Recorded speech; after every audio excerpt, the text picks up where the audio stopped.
Happiness ഒക്കെ എനിക്ക് പറഞ്ഞറിയിക്കാൻ വയ്യ ബ്രോ. ഞാനിപ്പോൾ ക്ലൗഡ് 9ലാണ്. സന്തോഷമായി. അപ്പോൾ മോസ്റ്റ് ഡിസേർവിംഗ് ആയിട്ടുള്ള കണ്ടസ്റ്റന്റ് തന്നെയാണോ അവാർഡ്? ഇതൊരു ഗെയിമല്ലേ. അനുമോൾ ജയിച്ചു, നല്ല കാര്യം. അനുമോൾ നല്ല കഷ്ടപ്പെട്ടിട്ടുണ്ട്. സോ പിന്നെ അത് മാത്രമല്ല, ഞാനല്ലല്ലോ തീരുമാനിക്കും, പ്രേക്ഷകരല്ലേ തീരുമാനിച്ചത്. അപ്പോൾ നാട്ടുകാരിയുമാണ്, നാട്ടുകാരിയാണ്. അതാണ് അത്രേ ഉള്ളൂ. അങ്ങനെയാണ്.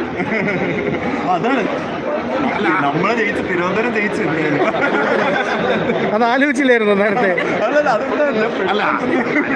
സംസാരം കൊണ്ടാണ് അപ്പോഴേ തീരെ അവര്. ഞാനിപ്പോൾ ഇവിടെ വന്നിട്ട് ഇങ്ങനെ നെട്ടിയിരിക്കുകയാണ്. വല്ലാത്തൊരു വെൽക്കമിങ് ആയിരുന്നു. അതെ അതെ അതെ, വല്ലാത്തൊരു വെൽക്കമിങ്. ഇതൊക്കെ ആദ്യമായിട്ടാണ്. എങ്ങനെയുണ്ട് ലാലേട്ടനായിട്ടുള്ള ഒരു കോൺവെർസേഷൻ? എങ്ങനെ ഉണ്ടായിരുന്നു ആ ഒരു ലൈഫ്? ഇപ്പോഴും ഒരു സ്വപ്നമാണെന്നാണ്. അതാണ് സത്യം പറയാമല്ലോ, ഇതൊരു സ്വപ്നം പോലെ തോന്നുന്നുണ്ട്.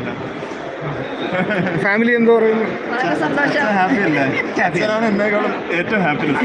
എനിക്ക് ഭയങ്കര ആഗ്രഹമാണ് ഒന്ന് പഠിച്ചിട്ടൊക്കെ പറഞ്ഞു അവിടെ പോയി. ജീവിതമല്ലേ കുറച്ചൊരു നമ്മളെ ആർഗ്യുമെൻ്റൊക്കെ കിട്ടണം. പക്ഷെ വഴക്ക് താല്പര്യമില്ല, വഴക്കും ഇതൊന്നുമില്ല. സ്നേഹത്തിൽ പോകണം, സ്നേഹം കൊണ്ട് കീഴടക്കും. അതാണ് ചെയ്തിട്ടുണ്ട്. എല്ലാവർക്കും ഇഷ്ടമാണ്, എല്ലാവർക്കും ഇഷ്ടമാണ്.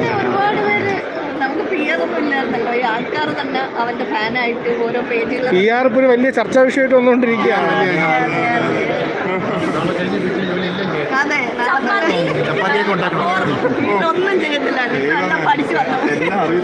ഇനിയിപ്പോ ചെയ്യാതിരിക്കാനും പറ്റില്ല.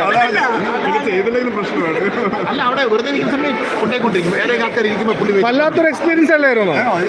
വല്ലാത്തൊരു എക്സ്പീരിയൻസ് അല്ലേ? എക്സ്പീരിയൻസ് തന്നെ. എനിക്ക് തോന്നുന്നല്ലേ കാട്ടിക്കൊണ്ടിട്ടാലും ഞാൻ ആണല്ലേ. ഓ, ഇനി ഒന്ന് തിന്നു തുടങ്ങട്ടെ. കുറച്ച് കാലമായിരുന്നു മനസ്സമാധാനത്തോടെ തിന്നിട്ട്.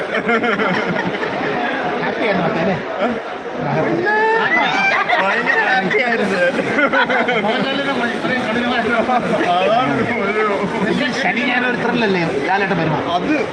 അതൊരു ത്രില്ലായിരുന്നു എനിക്ക്. ഞാൻ എപ്പോഴും അതിനൊരു വെയിറ്റ് ചെയ്തിരിക്കും. സാധാരണ പുറത്തിറങ്ങി കഴിഞ്ഞ് കണ്ടസ്റ്റൻസ് ഓരോ കോൺട്രോസി ഉണ്ടാക്കാറാണ് പതിവ്. താങ്കൾക്ക് അങ്ങനെ ഒരു കോൺട്രോസി ഒന്നും പറയാനില്ല, എല്ലാം ഹാപ്പിനെസ് ആണല്ലോ? എല്ലാം ഹാപ്പിനെസ് ആണ്. അതായിരുന്നു എനിക്ക് വേണം. എനിക്ക് ബിഗ് ബോസിന്റെ ഒരു പേടി എന്ന് പറഞ്ഞാൽ കോൺട്രോവേഴ്സിയും ചാടുമെന്നാണ്. പക്ഷെ ഭാഗ്യത്തിന് അങ്ങനെ ഒന്നും നടക്കില്ല. എല്ലാം നല്ല രീതിയിൽ